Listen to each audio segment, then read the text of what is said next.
නිශාන් අයියාගේ නැගිටීම. මල්ලේ මට තියෙන්නේ Redmi පොඩි ෆෝන් එකක්. මට ලයිටින් සෙටප් එකකට තියෙන්නේ මල්ලි මේ කැලේ කට්ටිය මේ පොඩි වැඩකට හදපු ලයිට් එකක් තියෙනවා. ඒක ගාවට යනවා. මොකද එතන සද්ද නැහැ. මට ස්ටුඩියෝ එක තමයි මේක. තනි ලයිට් එකයි මල්ලි. මම ඔයාලට දෙන්න යන්නේ නිශාන් අයියාගේ පිබිදීම කියන මගේ ජීවිතේ මම පළවෙනියට YouTube එකට කතා කරලා දාන මොටිවේෂන් පළවෙනි වීඩියෝ එක.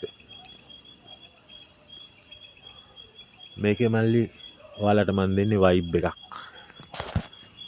ආත්ම විශ්වාසයකින් යුතුව තිරයක් දිහා බලාගෙන තමන්ගේ අදහස ප්‍රකාශ කරන්න මිනිහෙකුට මොනතරම්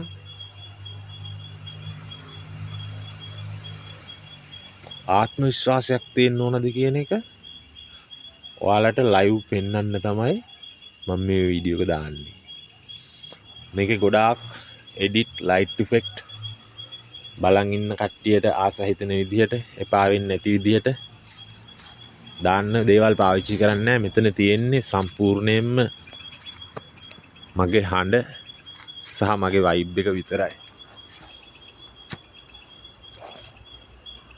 මේ YouTube එක ඇතුලේ මම ජනප්‍රිය වෙන්න පාරවල් හොයාගෙන සක්සස් වෙන්න සාර්ථක වෙන්න ක්‍රමයක් හොයාගෙන යනවා. මම පළවෙනි පියවර විදිහට අර කිකිලි පැටියා දවස් 21ක් විතර ගියාට පස්සේ රැකලා ඇතුලෙන් බිත්තර කට්ටට හිල් වෙන්න මම ටුට්ටුක් ගාලා කොටන්නේ. කොටලා චූටි හිලක් හදාගන්නේ. අන්ගේ හිල හදා ගන්නවා වගේ තමයි මාත් මේ වෙලාවේ YouTube එකේ ඇතුලේ මේකේ කොහොමද ඇල්ගොරිතම් මොනවද අරකද මේකද විස්තර කිසිම දෙයක් දන්නේ නැහැ.